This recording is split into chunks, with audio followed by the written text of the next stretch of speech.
How are you going, Stefan? Good morning, Trinidad and Tobago. Always a pleasure to be on. I am fine. Besides Liverpool drawing with Tottenham and Manchester City winning over the weekend, I am fine otherwise. All right, nice one. So, we wanna talk about this new political party that you've launched and the intention of this new political party. How they're gonna fix Trinidad and Tobago. If Trinidad and Tobago is beyond repair at this stage. Some people might feel so and be disenchanted in terms of an election to come out and vote. They might say, look, it's a waste of time. You know, everybody's the same. It makes no difference who I vote for. Nothing is going to happen. Nothing is going to improve. So what is the core purpose of the NTA? What is the main focus of this political party that you have formed? And how you guys intend to make that impact on the population? Yeah, well, sure. Yeah, definitely. It is not a party that I formed, by the way. This is something based on hundreds upon hundreds of persons. All of us have been speaking together, understanding and appreciating the fact that Trinidad and Tobago, many persons are losing hope. They have given up. They believe, we hate this line, Trinidad is not a real place. And those type of comments, persons want to migrate, persons have given up. They've given up on values. They've given up on believing that Trinidad and Tobago could have politicians who can actually do the right thing. And the whole concept of the NT is really that one word, believe. Believe that we can turn this around. Believe that politicians do not have to be corrupt. Believe that we can get the best minds to turn Trinidad and Tobago into what it can be. And that is what we intend to do. What you're going to see with this political party is not one typical to what we see of other political parties, spending most of their time discrediting, attacking, demonizing, character assassinating the other. And then when you get into government, you do not know what to do. And then you put square pegs in wrong holes because you do the individuals you selected as candidates are not capable in any form or fashion to lead. So you put those persons because they are loyal to you as a possible prime minister, and now you have to put someone who has very little standard in finance. You make them a minister of finance. Someone who boasted that she never kicked a lime, you make a minister of sport. A man who has never spoken in his life, you make him minister of communication. And that is what the country always has to deal with. And the only reason that the PNM got back in government is because the vast majority of the country just believed that the opposition was no better. Done. And it should not be you selecting the lesser of two evils. The NTA is going to be a political party that is going to turn around Trinidad and Tobago. We do not want just specifically for you to have that blue party card in your back pocket to be contributing towards turning around Trinidad and Tobago. You might very well be a PNM supporter, a member, but if it is that you feel that the principles and what the NTA stands for, you want to contribute and be part towards transforming Trinidad and Tobago, you can be a supporter to do this. So we intend that if and when we get into government, it is not a case of you must have a party card to be a state board member or to hold a position to turn around the country. Yeah. We are looking for the best minds available. And that is where I know we want to speak about the other aspects, the economy, health, education.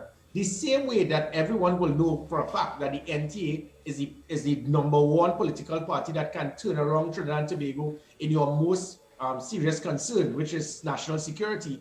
We are going to do it in the same manner for every single aspect and concern that you have, because it is not a one man going to make decisions. Okay, so Gary Griffith is an expert in national security, but that doesn't mean that I'm going to be the person making all the decisions on all aspects of the nation's concern. Right. Keith Rowley, his expertise is to examine rocks and stones, but it doesn't mean that he alone, it'll be. So my point is that we are going to make sure we have the best persons available and not a jack of all trade, master of none, which is what prime ministers have done, and make wrong decisions. The NTA is not going to be, I do not want yes people in this party. We want to have persons that are willing to come forward, challenge the leadership, say if you have concerns. That is what has gone wrong on many occasions. Yeah. Quickly, let me add, Stefan, Kamala Prasad Visesa and Keith Rowley are not bad persons. They mean well for Trinidad and Tobago. I have worked with both of them as their right hand. I have seen it. The problem lies is that they have become easily influenced and manipulated by the evil persons around them. And that has caused the problem. Remember with the Kamala Mania, there was the concern, she was brought down because of the perception that people were influencing her easily, causing her to go the wrong way.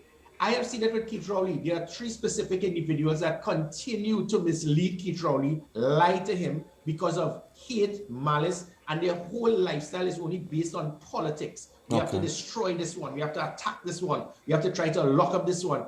And Keith Rowley, unfortunately, has been led astray. He's not the same Keith Rowley that the country would have remembered and selected in 2015. Why? Because he has now become easily influenced. And when you have a situation like that, it is dangerous for the democracy of a country. Well, I think that you surprised me there that you said that your two political opponents are not bad people, but they're just influenced.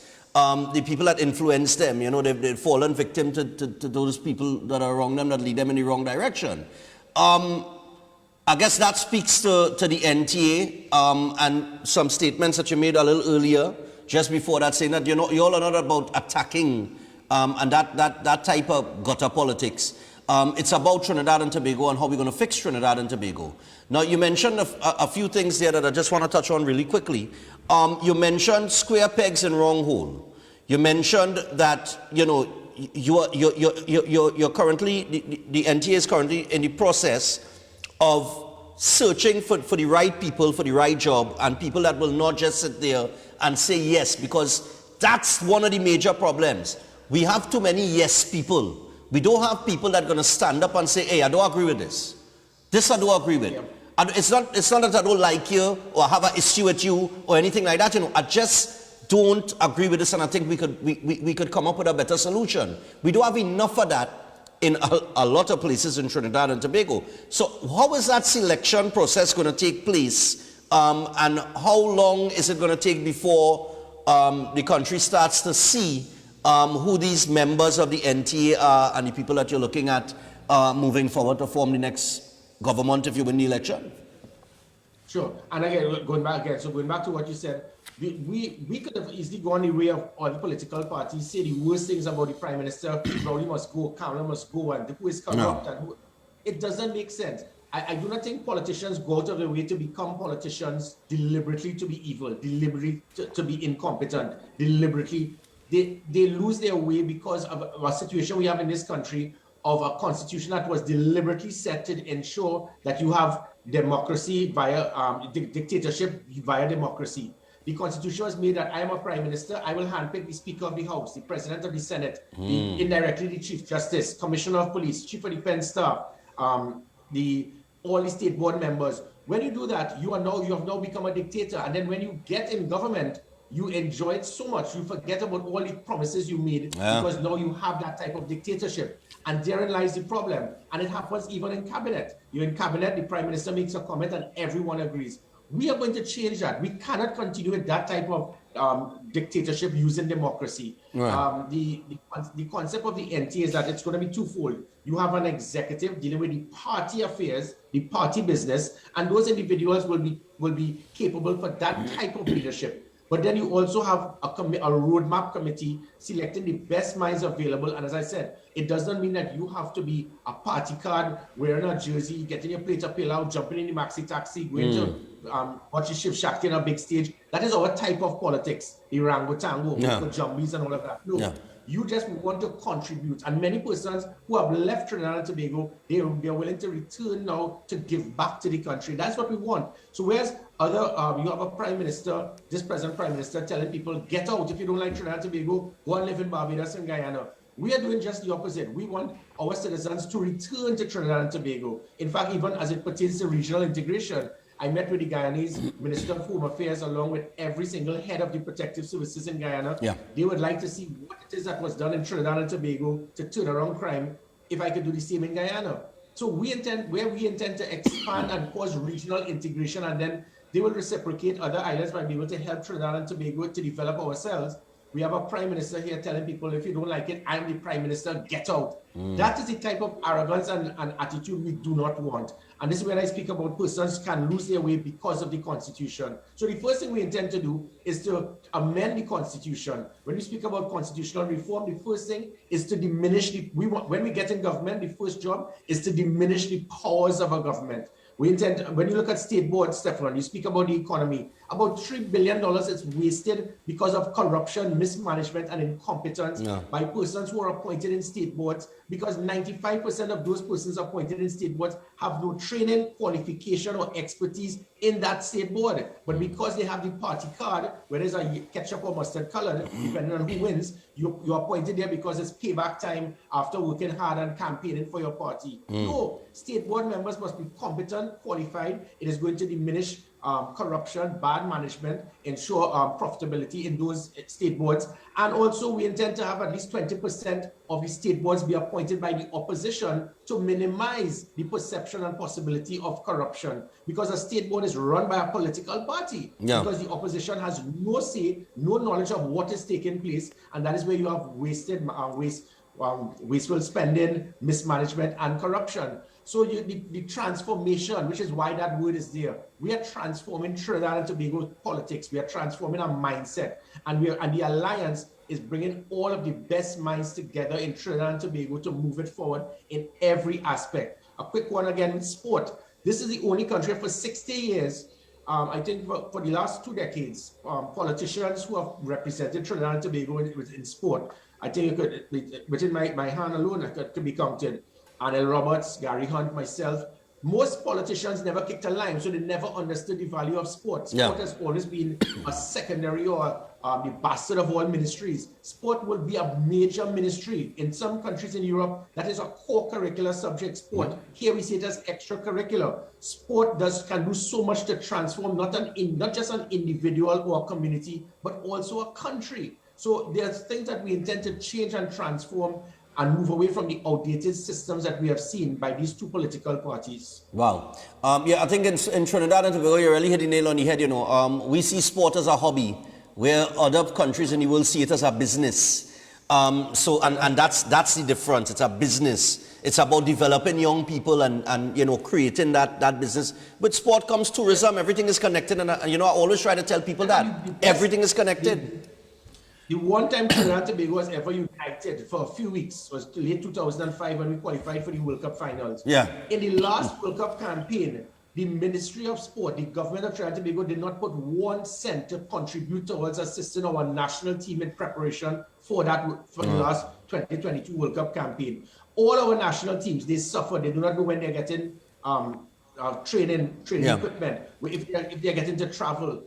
We treat our national players, our national teams, as like dogs. And then when they arrive, when they land in the airport, whether it's Kishon Walcott, whether it's Borvel, the Boldens, we want to have a great fanfare, have a motorcade, name the aircraft after them. They don't want that after the fact. They want to ensure that the country supports them prior to, so that they will be mentally prepared to represent the country. And our national teams have suffered throughout. Every national team has suffered because of it. And we look at live sport. If it is a government could spend $400 million for live sport, which was under the Ministry of Sport, but instead we don't do that for on an annual basis. We did it just for live sport, which maybe was the wrong direction. But instead we put $40 million to deal with providing funding for all our national teams.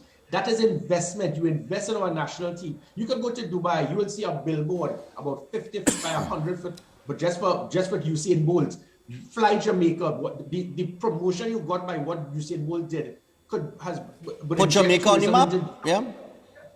And we don't understand that. We don't understand the value of sport until after the fact, and after that it is then too late. Correct. You mentioned a few things there as well, outside of the sport and all of that. There's something very important that we had to touch on, and we're going into this phase here where I'm really going to touch on crime and get your thoughts on that and what is taking place, because I think that's one of the main things that people want to see our government deal with. Crime. We've had many administrations come and promise that they're going to deal with crime. But it's still there. It's a problem. We have over 200 murders already for the year, and we just at the start of May. So God alone knows how much we're going to reach by the end of the year if something isn't done soon. But the first aspect of crime that I want to deal with, because we're talking about the NTA, we're talking about leadership, we're talking about governance. Karen Nunes Teixeira made some statements last week, about a week ago. Even in an interview with you last week, which was making the rounds on social media as well, she spoke to these entities that she termed as the root of the problem, pointing or aiming her guns or giving the impression that she's talking about big business. She even directed us to the area, she said, in the West. And then she made a statement while speaking to you saying, well, oh God, don't talk about locking up big fish because, well, I ain't want to call no name because some of them is my friends. So we have, and I think the average person has the perception of this. People have speculated for years about where or who is responsible for the illegal guns, the illegal drugs, the transshipment. We've been a transshipment point from South America to North America. A lot of people have the perception of where that problem is coming from.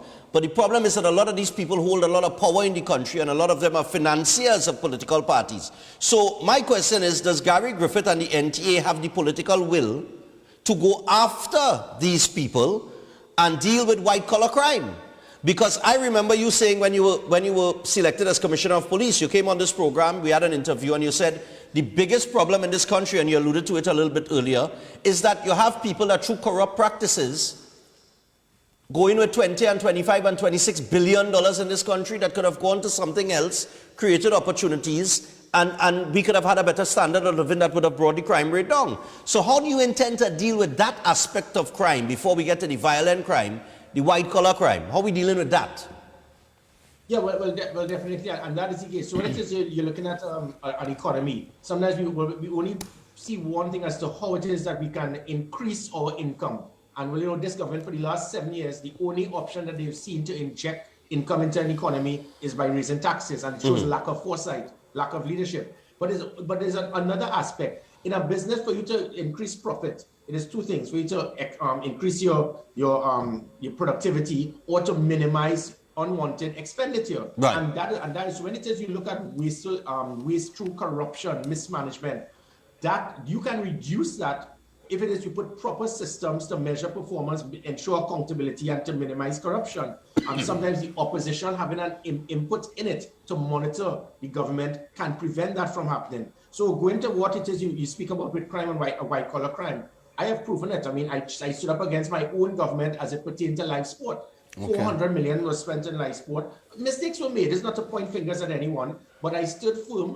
While I was in government, I was showing the problems of live sport, and all my cabinet colleagues are slamming the table in Parliament saying, long live live sport. I stood firm against a prime minister when it is I was being influenced to try to state that I had amnesia, putting into a matter that was before the courts, put into a criminal offense of another government minister.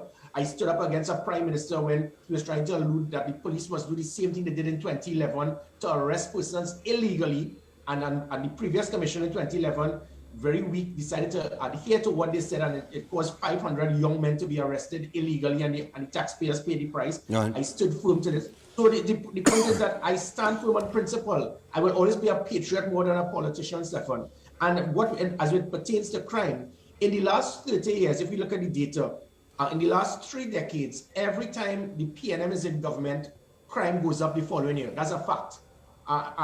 In the case of the UNC, and this is not for me in any way to promote the UNC, I just use statistics, but I'll show you the difference. In the UNC, from 95 to 2000, crime went down. From 2010 to 2015, crime went down. And the reason being is that they had put an expert in the field to understand leadership, not just about national security. That was Brigadier Joseph Theodore in 95 to 2000. And then after you had the John Sandys and the Gary Griffiths came in. And then as soon as we leave, you bring back in, as Patrick Manning said, you only need common sense and a level head. Well, Fitzgerald Hines probably, he lacks both of those things that Patrick Manning spoke about. But you still need much more than that, than common sense and a level head to deal with national security. And we have seen the problem. But the point is to Trinidad and Tobago, it can change. We can turn it around. In my last 18 months, every single violent crime was reduced by over 35%. Up until August, when I left last year as Commissioner of Police, we were going at a ratio of 320 murders per annum. And then people said, oh, it's because of COVID. Well, again, if you look at LA, Chicago, Detroit, New York City, all over North America, Jamaica and other places, crime went up because with COVID, a criminal wouldn't say, well, today's not a good day to kill or rape or kidnap because I might get COVID. No. In fact, because of COVID, it will cause unemployment, it will cause loss of jobs and services, inflation will set in, which will increase crime. So, and then even after I left, COVID was still there, state of emergency was still there, public health regulations were still there. It had to do with policies, programs, the political will to do what was required. It all changed after I left. Mr. Jacob, for some reason, unfortunately, with politics, when politicians or persons change office, you shut down, dismantle, and every single thing. I had about 120 major policies from the Special Operation Response Team. It has been replaced with the National Operation Task Force. You have not heard about it in the last 3 months since they've been formed.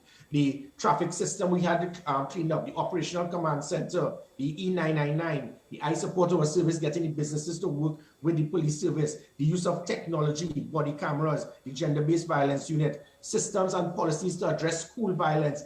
Every single thing I put in place to reduce crime, and it was there, has now been eliminated. The end result, from a ratio of 320 murders per annum at the end of August, in the last 8 months since I left, we are now going at over 600 murders per annum.